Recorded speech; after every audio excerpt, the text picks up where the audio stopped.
दुर्गा मैया दर्शन तू देबही बोलन कहिया हे गई दुर्गा मैया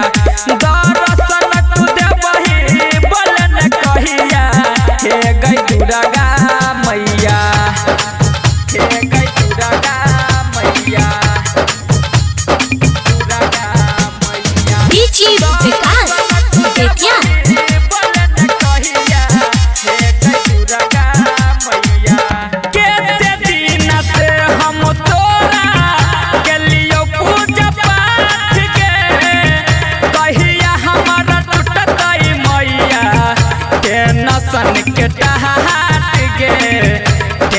सन के टाट गे दिन से हम तोहरा के लियो पूजा पाठ गे कहिया हमारा टूटत मैया के नसन के टाट गे के नसन के टाट गे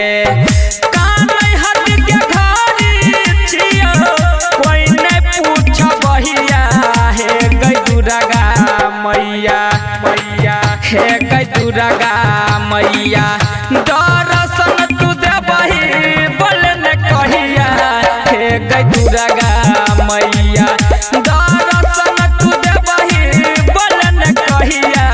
हे गई दुर्गा मैया हे गई दुर्गा मैया दुर्गा मैया बीची विकास बेतिया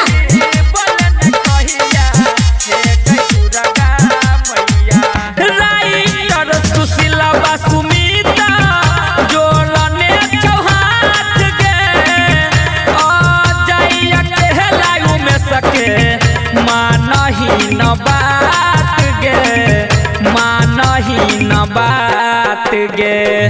राइटर सुशीला बाई अमर जी जोरने चौहान गे अजय कहलायु में सके मानही न बात गे मानही न बात गे